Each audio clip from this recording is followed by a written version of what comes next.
Қазақ әдебиетінде оқырманды халықтың басынан қиыншылықтарды қатыстыра отырып, жүйелі ой қалыптастыруға итермелейтін шығармалар аз емес. Осындай шығармалардың бірі өзіндік ерекшеліктерімен сипатталатын шығарма Айгүл Кемелбаеваның «Шашты» әңгімесі.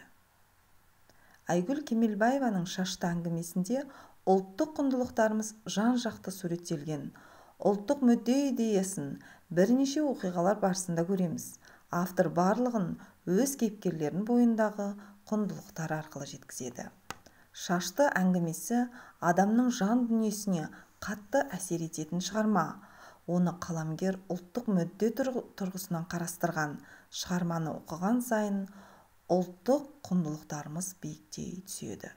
Жаугершілік заманда шапқыншылар өзге елді тұтқиылдан шауып, қыздары мен ерлерін еріксіз алып кететін, тұтқынға түскен бойжеткендерді күң етсе, ер азаматтарын құл ететін.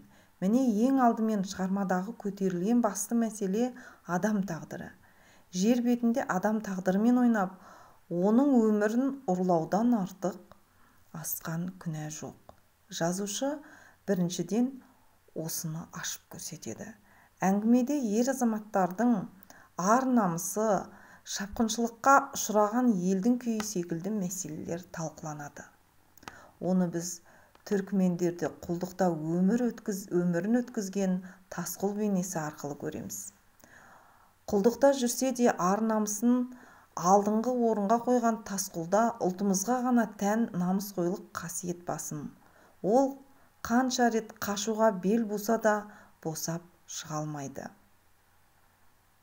Сонымен қатар ешқашан да өзінің шыққан тегі туралы тіс жарып айтпайды. Бұл халқымызда өз тегін руына қарадақ, сүйекке таңба салмау деген қастерлі ұғыммен тікелей байланысты.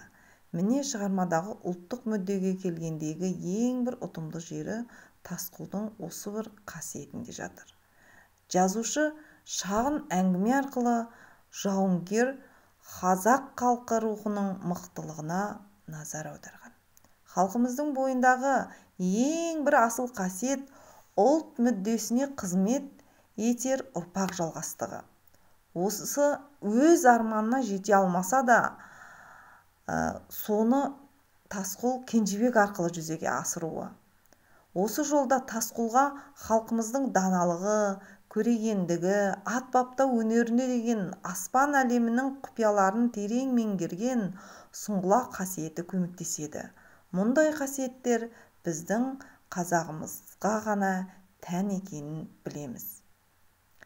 Тасқұлдың Кенжебекке берген бүкіл тәрбиесі, айтқан сөздері оны намысты қайсар етіп тәрбиелеп шығарады.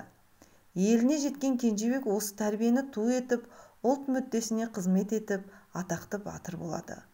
Осы тұстан ұлтымызға тән жаудан кек қайтару, туған елге қызмет ету, намысты қолдан бермеу, үлкеннің кеңесін азық ету, аманатқа қиянат жасамау сияқты ешқашан ортаймайтын, құндылығы жойылмайтын ұлт тағылымын көреміз. Қорытындылай келе, «Шашты» шығармасының негізгі идеясы сол заманның өзекті мәселелерін қозғап қана қоймай, бүгінгі күнмен тығыз байланыстыра отырып, әңгіме арқылы ұлттық құндылығымызды жастардың бойына терең сіңіру болып табылады.